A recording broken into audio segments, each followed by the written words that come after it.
fois n'est pas coutume, abordons le journalisme sportif, un genre à part entière, avec Mathieu Lartaud.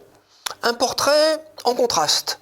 Pile, le rugby, face, le politiquement correct. Roger Coudert, Pierre Salviac, Alba Ladejo, la France aime le rugby et ses commentateurs. Mathieu Lartaud incarne cette voix rugbystique au micro de France Télévisions. Son parcours professionnel et sa vie personnelle ont tout pour plaire. Un cancer surmonté grâce à son courage et à l'amour de sa famille. C'est le côté pile, celui du journaliste méritant. Pour le côté face, on retrouve un homme qui se met en scène avec sa femme et ses enfants sur les réseaux sociaux et qui n'est pas aussi lisse politiquement que les médias veulent bien nous le présenter. En effet, Mathieu Lartaud méprise le FN, N-H-A-I-N-E, et les 20% de cons qui votent pour lui. Les 20%, c'était en 2012.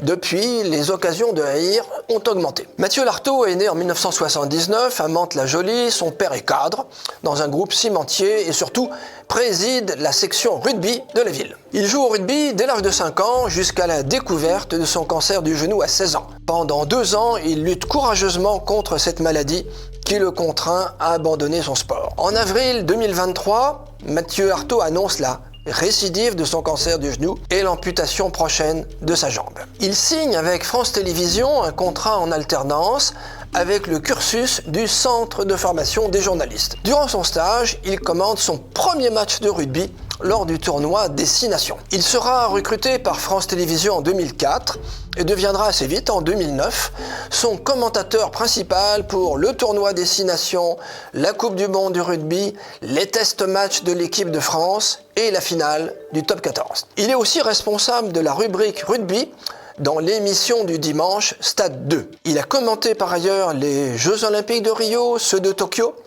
et la Coupe du Monde féminine de rugby à 15. Opéré de son cancer du genou au printemps 2023, il revient à l'antenne dès septembre pour la Coupe du Monde de rugby où la France sera éliminée sur le fil par l'Afrique du Sud. Après le premier tour de l'élection présidentielle de 2012, où Marine Le Pen a obtenu 18% des suffrages, il se répand le 22 avril sur Twitter. Je cite « Je ne donne aucune leçon. Je ne prône pas la haine comme le FN, mais le mépris envers le FN. Si la différence vous échappe, tant pis, un peu plus loin. Et puis, le mépris n'est pas excessif. Si les militants FN de Twitter me méprisent en retour, ce sera un honneur. Enfin, je suis pour la tolérance, la mixité sociale et contre la haine raciale prônée par le FN. Je méprise les 20% de cons. » Fin de citation. Ça, Mathieu, ce n'est pas très gentil. Mais c'était en 2012, il y a 12 ans. On peut changer en 12 ans. Nous souhaitons à Mathieu Lartaud un plein rétablissement et vive le ballon ovale.